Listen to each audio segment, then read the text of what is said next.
Ehi, cosa fai? Smettila di piangere. È una benedizione, solo che non la vedi. La prima cosa che devi fare è abbracciarti, perché nessuno ti abbraccerà meglio di te, a parte Dio. No, non piangere, ti spiego perché. Sei ancora viva, puoi ancora guidare. Hai una macchina e puoi ancora andare in giro dove vuoi. È solo una brutta giornata, la cosa importante è che sei ancora viva, quindi non ti preoccupare. È solo una brutta giornata, un piccolo incidente che può cambiare in un momento, sai.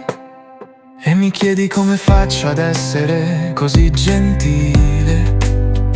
È perché Dio muove le persone in direzioni diverse. È un messaggio che devi ricevere.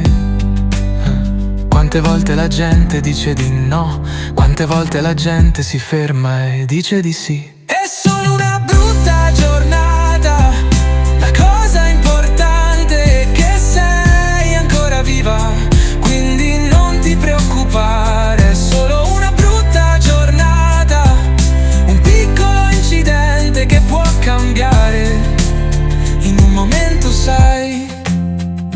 Questa è la differenza di quando è tutto sotto controllo e di quando tutto scappa di mano come a me.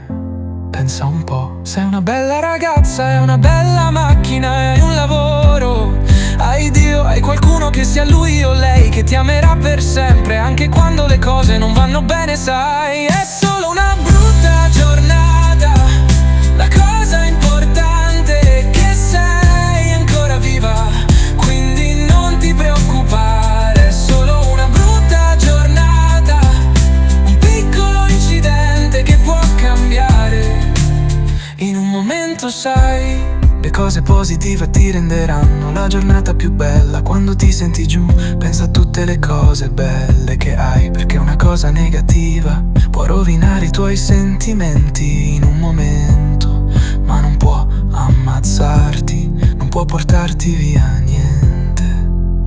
Guarda il lato positivo e smettila di piangere. Amore, c'è di peggio.